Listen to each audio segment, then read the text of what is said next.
Buenas tardes, chicos. Me vuelvo a presentar. Yo soy el doctor Ricardo Jiménez La Cruz, médico ginecólogo del Hospital de Policía. El día de hoy vamos a hablar de infecciones en obstetricia. Oye, a ver, ahí está.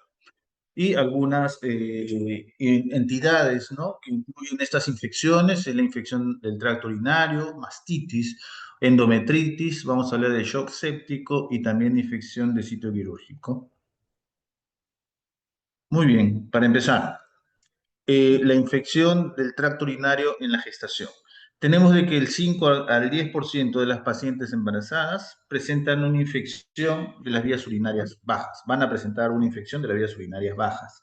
El 10% de los ingresos hospitalarios en gestantes se deben a este tipo de infecciones.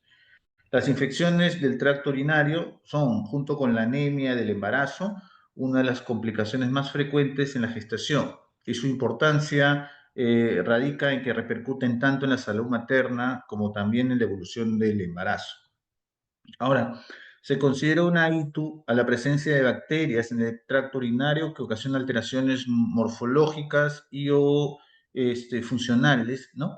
Y en el cultivo de orina debe existir una bacteriuria más o menos significativa. Esto quiere decir más de 100.000 unidades formadoras de colonia por mililitro de un único patógeno, ya por micción, una micción espontánea, claro, o más de 1.000 unidades formadoras de colonia por mililitro por una sonda vesical o punción suprapúbica.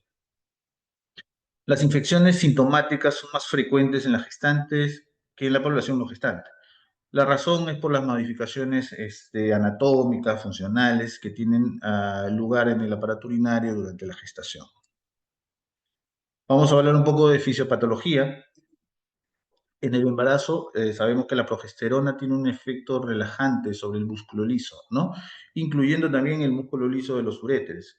Esto puede provocar que los uréteres se dilaten un poco, lo que dificulta así el flujo de orina, quedando un poco ligeramente estancada y produciendo así infección urinaria.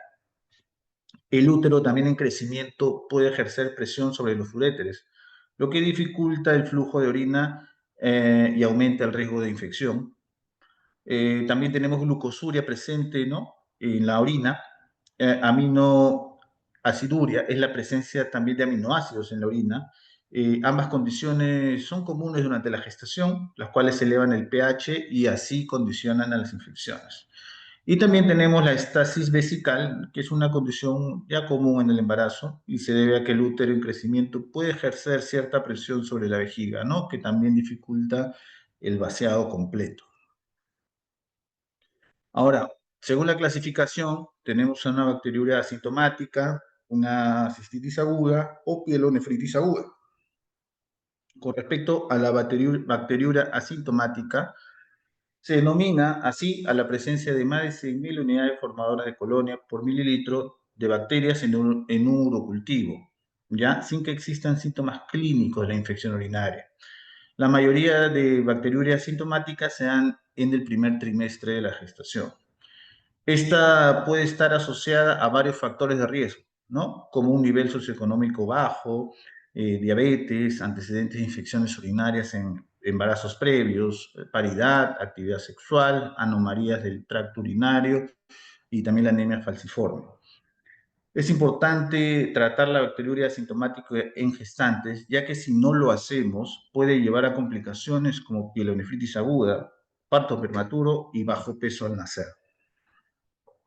Ahora, las estadísticas de la bacteriuria asintomática en el mundo pueden variar según la población, ¿ya?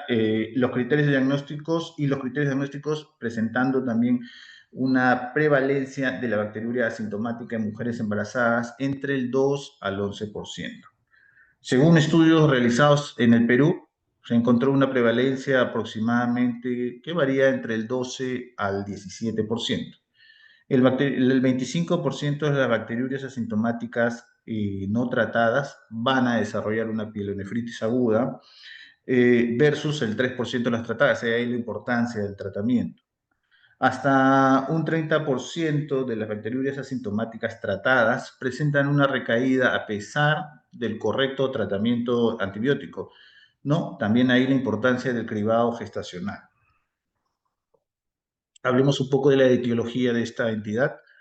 Las enterobacterias como la E. coli son causas del 80% de las infecciones bacterianas de las vías urinarias. No hay un síndrome único que se asocie con alguna especie en particular.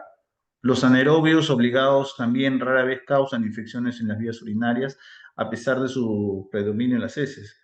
¿No? Se supo que la presencia del oxígeno en la orina impide su crecimiento y persistencia en las vías urinarias. Ahora, el Staphylococcus saprophyticus es el segundo patógeno más frecuente en las mujeres jóvenes. Eh, Vamos a seguir.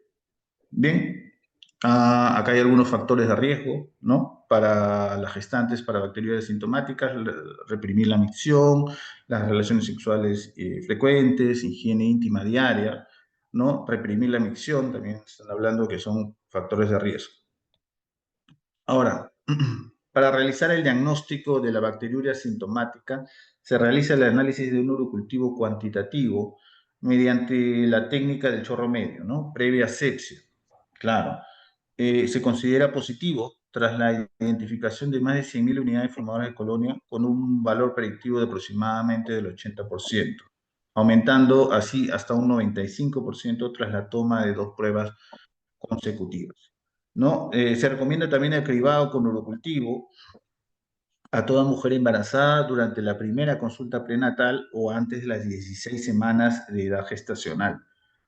Ante la presencia del Streptococcus agalactiae en el urocultivo, se debe sospechar riesgo elevado, perdón, de pielonefritis, colomelonitis y sepsis neonatal. La presencia de más de 100.000 unidades formadoras de colonia en orina ya no justifica, ¿no? La antibiótico terapia y profilaxis intraparto. Bien, el tratamiento de esta entidad es variado, ¿no? Como primera opción, la nitrofurantoína, cada 6 horas, 100 miligramos por 4 a 7 días. De ahí, como una segunda elección, la cefalosporina, ¿no? Si es que no, amoxicilina, y ya como tercera línea viene a ser la fosfomicina en dosis única. Bien, ahora hablemos de la cistitis. Se caracteriza esta por un síndrome miccional, ¿no? O que es lo mismo la presencia de disuria, poliacuria, micción urgente, acompañado de un dolor suprapúbico. Orina, en algunos casos te reporta a las pacientes orinas malolientes y en ocasiones hasta hematúrica, ¿no? En esta patología no existe clínica de infección del tracto superior. En el 95% de los casos de esta infección es de una sola bacteria, ¿no? Las bacterias aisladas en orina son similares a las aisladas en los casos de bacteriuria sintomática, ¿no? Y el germen responsable más frecuente es la Escherichia coli, seguido de Klebsiella y Proteus. La incidencia de la cistitis es aproximadamente del 1,5% durante el embarazo, mucho más baja que la bacteriuria asintomática, y no se ve disminuida su incidencia aunque se trate esta bacteriuria, dado a que no se va a desarrollar a partir de esta. A nivel nacional, también la prevalencia de cistitis en gestantes es de aproximadamente el 5%. El diagnóstico, como le menciono, se basa en la clínica, ¿no? Apoyado de algunas pruebas complementarias. El sedimento urinario lo vamos a encontrar con una leucocituria, más de 10 leucocitos por perdón, por mililitro. Urocultivo, por campo sería ahí, ¿eh? Urocultivo con más de 1.000 unidades formadoras de colonia, que también confirma el diagnóstico. Para este diagnóstico no se considera preciso un urocultivo de más de 100.000 unidades formadoras de colonia. Basta con 1.000 unidades formadoras de colonia si la clínica ya nos sugiere la infección del tracto urinario. Ahora, la cistitis generalmente no progresa a pielonefritis, ¿no? Pero tenemos que tener presente de que se puede asociar a parto pretérmino y también bajo peso al nacer. Entonces recordamos de que hasta en un 50% de las mujeres con clínica de cistitis, el cultivo va a salir negativo. Y en estos casos se denominan como un síndrome uretral agudo o una cistitis bacteriana, ¿no? Y están asociados en ocasiones también en clamidia. Tratamiento ambulatorio, ¿no? Se trata empíricamente con antibióticos, muy similar el tratamiento al indicado para la bacteriuria asintomática. Ahora hablemos de la pielonefritis, en el cual es una infección del parénquima renal, en el que aparecen del 1 al 2% de todas las gestantes y cuya prevalencia aumenta al 6% en gestantes que no se han realizado el cribado de la bacteriuria asintomática durante el embarazo. El 80 al 90% de las pielonefritis aparecen más o menos en el segundo al tercer trimestre de la gestación y también en el puerperio. La vía de entrada, como todas estas entidades, es la vía ascendente, ¿no? A través de la vía urinaria, aunque en pacientes inmunodeprimidas también se puede diseminar por vía hematógena. La localización más frecuente es el riñón derecho, más del 50% de los casos, en un 25% es de localización izquierda y en un 25% podemos ver esta entidad de manera bilateral. A nivel mundial, se estima de que hay alrededor de 150 millones de infecciones urinarias por año. La incidencia de pielonefritis en gestantes en Latinoamérica varía según el estudio que puedas leer, entre aproximadamente al 2 al 10%. No se encontró un porcentaje de pielonefritis específico acá en el Perú, pero sin embargo algunos estudios los mencionan, ¿no? Que se desarrolla entre el 1 al 2% de todas las mujeres embarazadas. Ahora, la pielonefritis se caracteriza por la presencia de infección, obviamente, en el parénquima renal, ¿no? Los cálices y o también la pelvis renal. Los síntomas que nos da puede variar mucho, pero generalmente incluyen fiebre, ¿no? Que es uno de los síntomas más comunes de la pielonefritis en gestantes. Puede ser y suele ser alta y persistente. Dolor lumbar, ¿no? Las gestantes con esta pielonefritis a menudo experimentan dolor en la región lumbar a la altura, ¿no? de los riñones. El dolor puede ser intenso, unilateral o bilateral. También pueden sentir malestar general, debilidad, fatiga y síntomas urinarios, ¿no? Como la urgencia frecuente al orinar o dolor al orinar. El diagnóstico y exploración física, hay que evaluar los resultados de un urocultivo previo, si hubo bacteriuria sintomática, el germen identificado y si fue correctamente tratada. Una analítica general, gramo, electrolitos, creatinina, PCR, sedimento urinario, urocultivo, ¿no? Recordar las normas de recoger el urocultivo. Muchas veces no requiere un sondaje vesical, ¿no? Pero si está bien tomada, está bien, se continúa. Hemocultivo en algunos casos, si es que la bacteriemia está presente, la bacteriemia en realidad está presente hasta en el 20% de los pacientes con pielonefritis. La ecografía renal no es de rutina, ¿ya? Se indica cuando hay ausencia de respuesta adecuada al tratamiento antibiótico en 48 a 72 horas. Episodios de bacteriuria sintomática, cistitis recurrentes, cuando está afectado el estado general, ¿no? Cuando hay cuadros clínicos compatibles con abscesos o ante cuadros de sepsis, en esos casos podría sí indicarse la ecografía renal.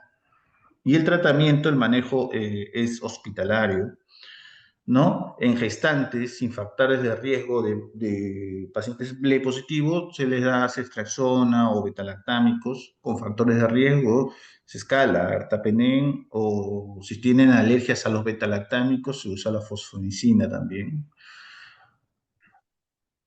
Bien, y este es un algoritmo, esto se lo dejo para que lo revisen con calma. Vamos a hablar también de la endometritis en gestantes, o perdón, en puérperas. La endometritis postparto comprende la inflamación, ¿no? Del revestimiento endometrial, que además del endometrio también puede implicar el miometrio y también en algunos casos los parametrios. La infección del endometrio normalmente resulta del ascenso del gérmenes a través del tracto urogenital bajo, No, hay muchos trabajos que identifican al parto prolongado, el tiempo de ruptura de membranas, el mayor número, la cantidad de exámenes vaginales, el parto por cesárea, ¿no? Como factores determinantes en esta infección. Ahora, según datos de la Organización Mundial de la Salud, en el año 2022 se produjeron 295.000 muertes maternas en todo el mundo. De ellas, aproximadamente 10% fueron causadas por infecciones, incluida esta, las infecciones como la endometritis. La endometritis puerperal es una infección del útero que ocurre después del parto. Esta infección obstétrica es común, ¿no? Y se estima de que entre el 1 al 3% de los partos vaginales y el 5 al 15% de las cesáreas van a ser afectadas por esta infección. También tenemos que la endometritis en América Latina es aproximadamente entre el 2% de los partos vaginales y el 10% de las cesáreas. A nivel nacional no tenemos cifras actualizadas, no obstante, en el Hospital Revalati se encontró una prevalencia del 2,6% aproximadamente y se encontró una mayor incidencia en pacientes menores de 20 años y mayores de 40 años. El diagnóstico de la endometritis se basa en la evaluación clínica de los síntomas, ¿no? El examen físico y en algunos casos algunas pruebas adicionales. En la evaluación clínica, el médico va a evaluar los síntomas y antecedentes médicos de la paciente, como el parto reciente, la presencia de fiebre, dolor abdominal o pélvico, flujo vaginal anormal.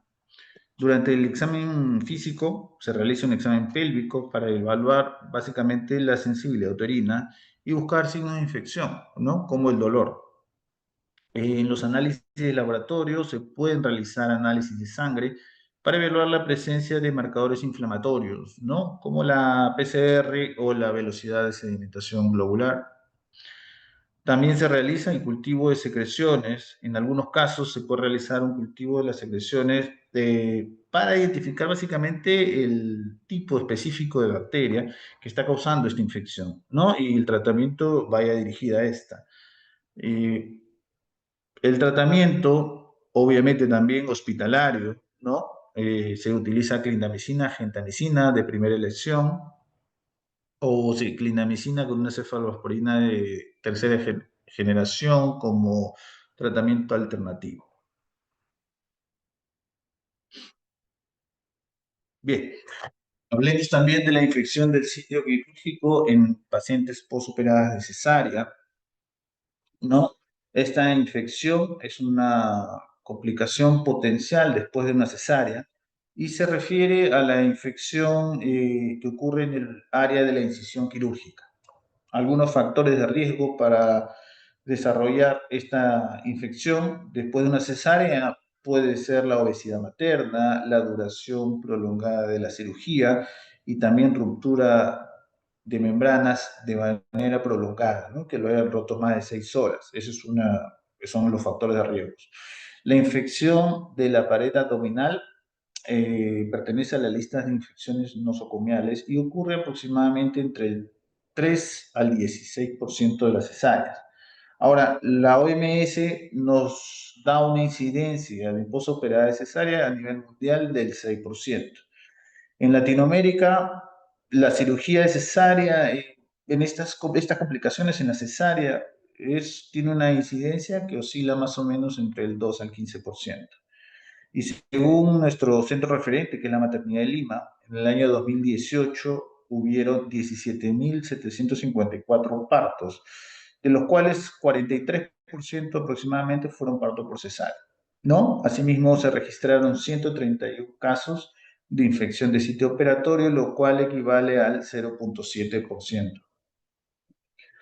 A nivel nacional también no se encuentran con muchas cifras actualizadas. También en el Hospital Revaleti nos hablan de una incidencia del 2,6%. Bien, y tenemos una clasificación. La clasificación de infección de herida quirúrgica superficial se define de esta forma a aquella que se da dentro de los 30 primeros días de la cirugía y tiende a comprometer la piel y el tejido subcutáneo, con al menos uno de los siguientes criterios: drenaje purulento con o sin confirmación de la microbiológica por la incisión, aislamiento del microorganismo en un fluido o tejido, signos o síntomas de infección como dolor, inflamación, eritema, calor, y también uno de los criterios es diagnóstico de la infección por el cirujano que realizó la cesárea. Ahora, la infección de herida operatoria postcesárea profunda ocurre también dentro de los 30 primeros días del procedimiento e involucra tejidos blandos ya más profundos, como la fascia o de los músculos, con al menos uno de los siguientes criterios: con drenaje purulento de la zona, sin compromiso orgánico, con licencia de suturas profundas espontáneas, también de manera deliberada por el cirujano cuando hay síntomas de infección. A veces el cirujano empieza a liberar las suturas ya realizadas para hacer lavado o limpiezas, ¿no?, de la herida. Absceso también u otra evidencia de infección. Esto se puede ayudar y nos puede ayudar también la ecografía para poder descartar o no la presencia del absceso. Diagnóstico de infección incisional profunda también hecha por el cirujano. Y la clínica puede variar mucho dependiendo de la gravedad de la infección. Algunos síntomas y signos más comunes son como el dolor en el área de la incisión quirúrgica, enrojecimiento, inflamación o calor en el sitio de la incisión, secreción o drenaje de pus, ¿no?, a través de la herida, fiebres, escalofríos, malestar general. Es importante tener en cuenta de que estos síntomas varían y no todas las mujeres experimentarán todos los síntomas. El diagnóstico de la infección del sitio quirúrgico posterior a una cesárea se basa básicamente en clínica de signos y síntomas, como les he mencionado, ¿no?, y algunas pruebas complementarias. La evaluación clínica es importante porque ahí el médico examina la incisión en busca de signos de infección, ¿no?, que ya les mencioné: enrojecimiento, inflamación, calor, dolor y presencia o secreciones de pus. También nos ayuda el laboratorio, como hemogramas, que nos puede ayudar a determinar si es que hay leucocitosis u otros marcadores inflamatorios, ¿no?, como ya he mencionado más arriba, el PCR, el BCG. El tratamiento, obviamente son curaciones, ¿no? Curaciones por lo menos 2 a 3 veces al día, más el drenaje de colecciones. Hay que evitar el uso profuso de soluciones lesivas a los tejidos y optar más quizás por unas lesiones salinas normales. Para la extracción de tejido necrótico, se ha recomendado el uso de gasa con solución salina, eh, pero en algunos casos también podría retrasar la cicatrización y se debe usar con cautela. Si en 7 a 15 días no se ha producido su cierre por segunda intención, o sea, espontáneo, se puede llegar a un cierre por tercera intención, ¿no? Se puede suturar. El tratamiento, muchas veces cuando no es muy grande el cuadro, cuando se puede manejar de manera ambulatoria, podemos recomendar ampicilina o cefalexina, ¿no?, como dosis inicial, como tratamiento inicial. Ya cuando esto se hace profundo y se requiere hospitalización, ya utilizamos los antibióticos endovenosos como las penicilinas o las ceftriaxona. Bien, vamos a hablar de la mastitis.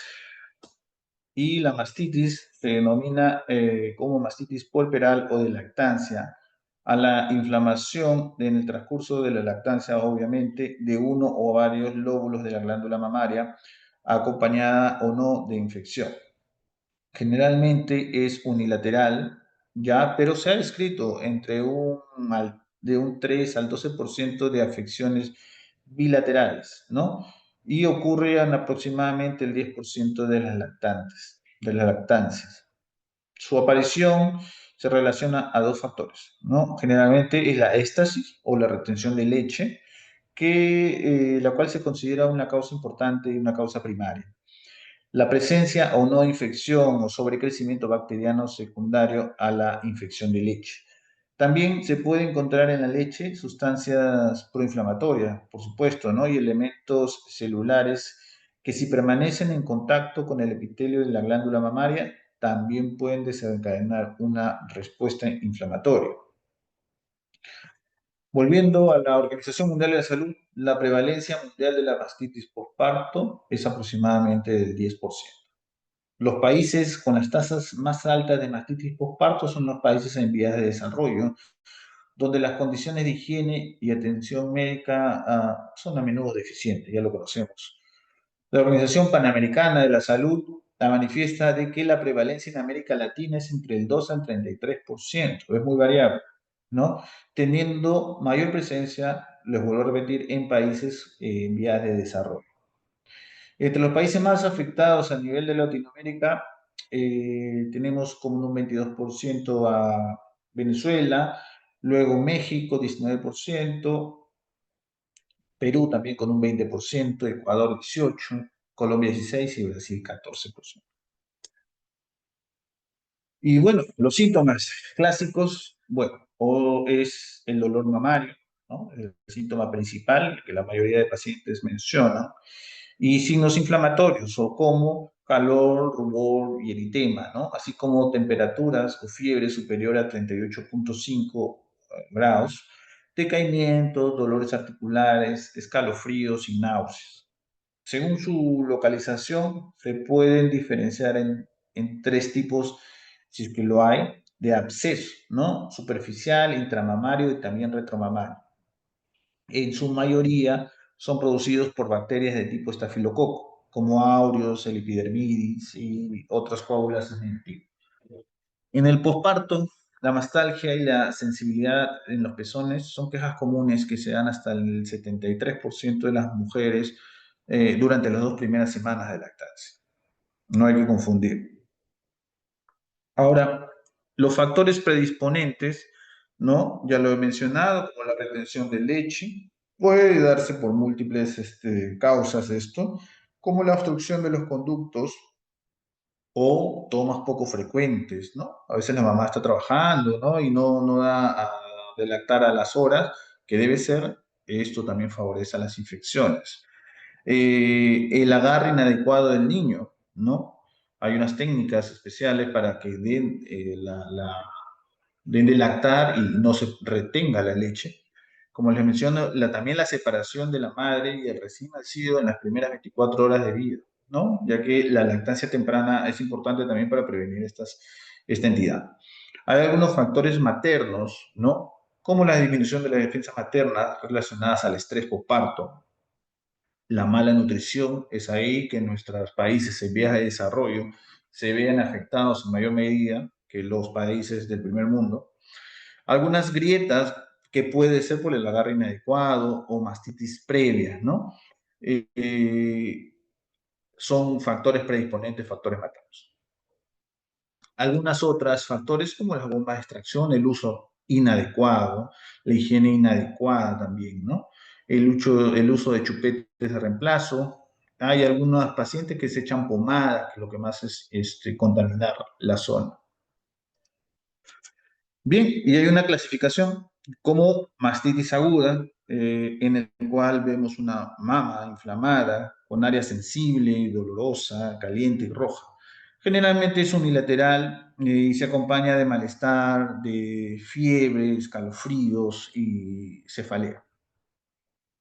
El absceso mamario se palpa la masa, es una masa generalmente palpable, fluctuante, dolorosa, acompañada de fiebre, se afecta también el estado general y no mejora con antibiótico-terapia. Es ahí donde nos ayuda la ecografía, ya que esta va a detectar a tiempo si es que hay una presencia de absceso.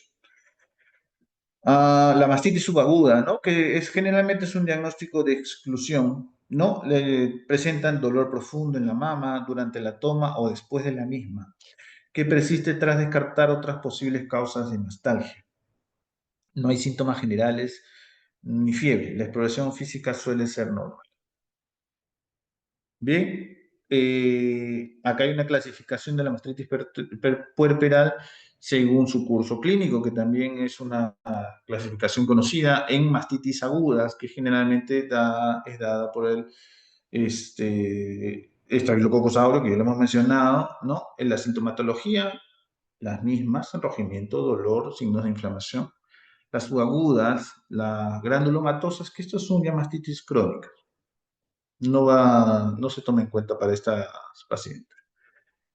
Y el diagnóstico, como les menciono, generalmente es clínico, donde se identifican signos o síntomas locales en la mama, y al menos un síntoma sistémico, como la fiebre o malestar general, ¿no?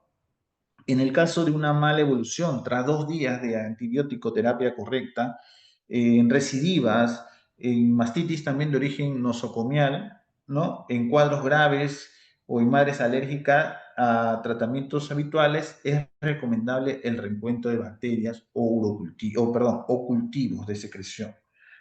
La presencia de bacterias en la leche no necesariamente indica una infección, ¿eh?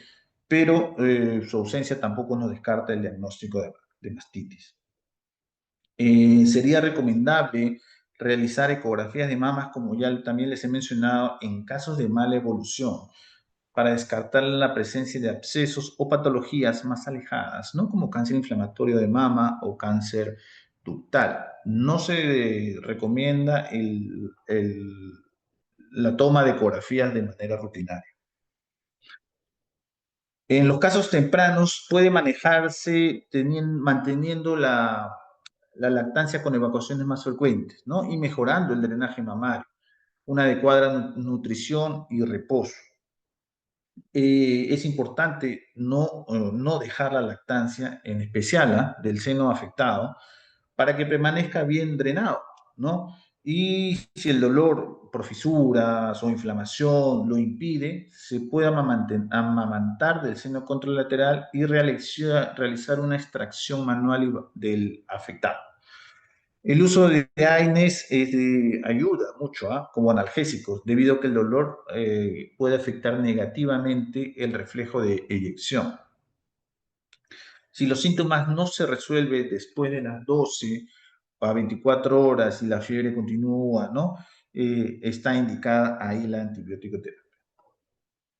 Bien, y el tratamiento empírico con dicloxacilina o cefalexina o clindamicina, ¿no? Y en infecciones severas hospitalarias, obviamente, ya podemos utilizar vancomicina. Bien, vamos a hablar ahora del shock séptico y el SIDS en el parto. La sepsis es una enfermedad común y mortal, ya lo sabemos. El conocimiento de su epidemiología ha permitido al clínico detectar a los pacientes con más riesgo de padecerla. El shock séptico en pacientes obstétricas no es frecuente, porque las mujeres embarazadas son casi siempre jóvenes y tienen pocas comorbilidades, siendo el principal sitio de infección la pelvis. Los síntomas de sepsis pueden ser inespecíficos, esto nos causa cierto retraso en el diagnóstico y el tratamiento adecuado, ¿no? Con consecuencias en algunos casos fatales. A pesar del uso de agentes antimicrobianos y soporte vital avanzado, la tasa de mortalidad de la sepsis se mantiene en aproximadamente 20 al 30% de casos y en un 40-50% para la sepsis grave, ¿no? Se llega incluso hasta el 50-60% de muerte en el shock séptico. Según la OMS, la sepsis es una de las principales causas de muerte materna en todo el mundo. Se estima que aproximadamente 100.000 mujeres por sepsis mueren relacionadas, ¿no? Por el parto. Ahora, la incidencia de sepsis y SIDS durante el parto varía mucho, según la región. En los países desarrollados, la incidencia es aproximadamente del 1%. En los países en vías de desarrollo, la incidencia llega hasta el 20%. En el año 2017, el MINSA reportó 377 casos de muertes maternas por esta entidad.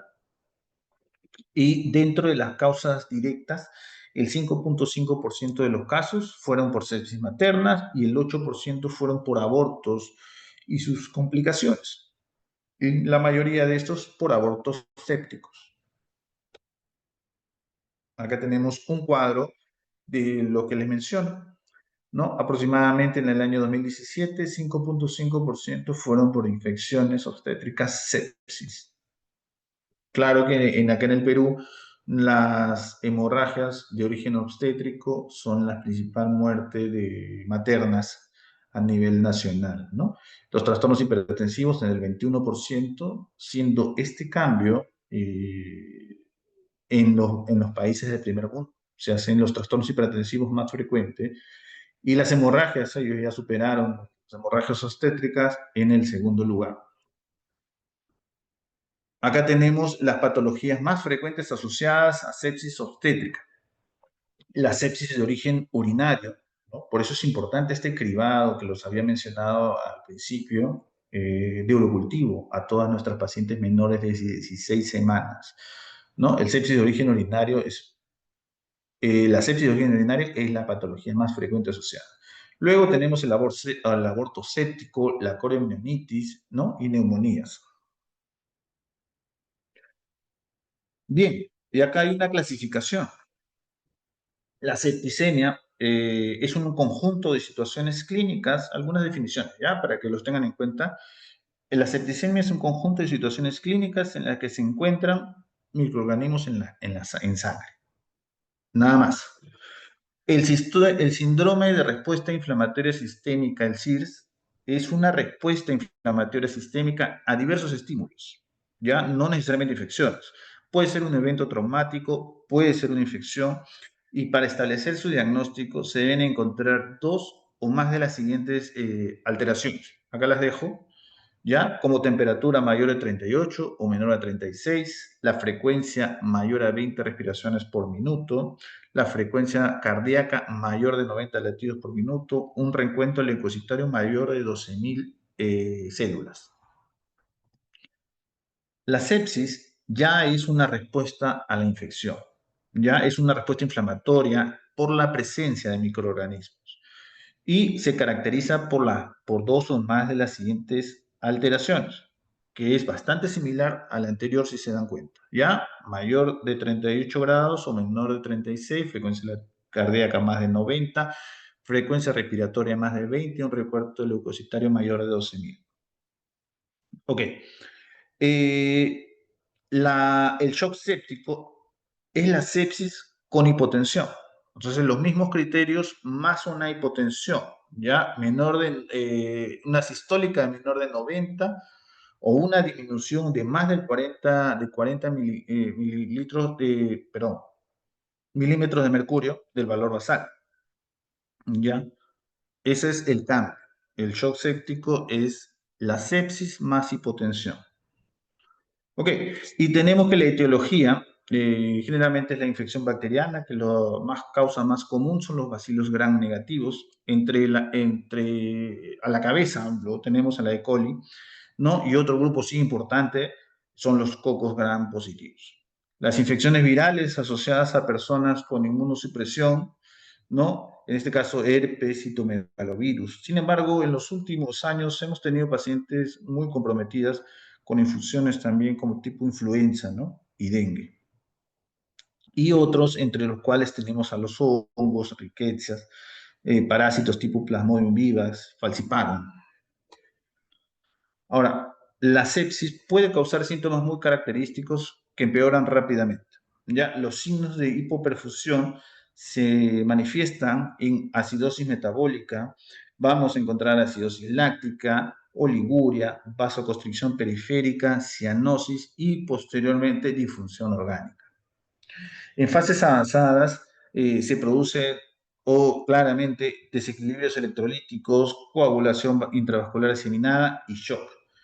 Y el conocimiento temprano y estabilización de estas anormalidades son vitales para asegurar un resultado materno-fetal favorable.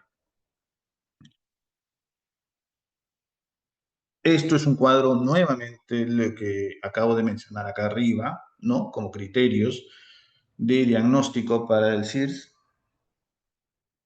el SOFA, es para identificar una sepsis materna con difusión orgánica, ¿no? La paciente debe estar manejada en cuidados intensivos. Además, se debe tratar de pensar en la eliminación inmediata del foco séptico. Iniciamos, en estos casos, un manejo inmediato con hidratación, antibiótico terapia, un manejo de otro tipo de soporte, ¿no? Como ya les he mencionado, en cuidados intensivos. Bien, esto es lo mismo y, a ver, ¿qué más tenemos acá? Tratamiento y manejo. Bien, el objetivo entonces del manejo es, primero, determinar sepsis y la infección del foco séptico para brindar un tratamiento inicial. Luego, determinar también si que existe una disfunción orgánica mediante el criterio de los scores SOFA, ¿no? Y establecer si la paciente se encuentra en shock séptico para manejarlo en cuidados intensivos y manejo para desfocalización. Ahora, si lo ameritara, referencia del caso, ¿no? Si no tenemos unidad de cuidados intensivos o sala de operaciones disponible. Bien. Y listo. Eso sería todo. ¿Alguna pregunta, chicos? ¿Alguna duda hasta ahí? Muchas gracias, doctor. Ok. Gracias también a ustedes. Si no hay preguntas, si no hay dudas, damos por finalizada la clase. Doc, buenas tardes. Dime, te escucho. Rodrigo, ¿verdad? Sí, doctor. Ya. Doctor, respecto a la sepsis y a la disfunción orgánica, para nosotros reconocer, bueno, si la paciente está entrando en sepsis, ¿cuál sería principalmente el primer órgano, por así decirlo, que empieza a verse afectado para nosotros empezar a reconocer que la paciente puede estar entrando en sepsis? Bueno, para identificar una sepsis, acá tenemos los criterios. ¿Sí? Entonces, lo que vamos a ver es la temperatura, es que se ve a nivel general, hijo. La temperatura lo vas a ver en estos rangos. No sé si logra ver mi pantalla. ¿Sí? Lo primero que vas a identificar son las funciones vitales alteradas. No vamos a esperar a llegar a alguna falla orgánica o a alguna falla de algún órgano diana, porque eso ya nos trae como un shock séptico, ya lo podríamos decir hasta un shock séptico, o una sepsis grave, ¿me entiendes? No se puede esperar a llegar a eso, más bien tenemos que identificarlo antes que suceda eh, eh, con las funciones vitales acá que estoy resaltando. ¿Ya? Porque si llegamos a alguna falla orgánica que, como mencionas, ya no sería una sepsis simple, ¿no? Sería una sepsis grave o un shock séptico. ¿Alguna otra pregunta, chicos? Doctor, solo para corroborar, para la ITU, las cefalosporinas y amoxicilina era segunda línea, ¿no? Sí, así es. Siempre la nitrofurantoína es de primera línea, de primera elección. ¿Dónde está? Sí, Gracias, así doctor. es. ¿Alguna otra pregunta, duda? El doctor mencionó que la bacteriuria sintomática es más frecuente en el primer trimestre, ¿verdad? Es correcto. Es más frecuente en pacientes menores de 16 semanas, en gestantes del primer trimestre. Vamos por finalizada la sesión. Gracias, doctor. Gracias, doctor. Muchas gracias, doctor. Ya, chicos, ustedes, gracias.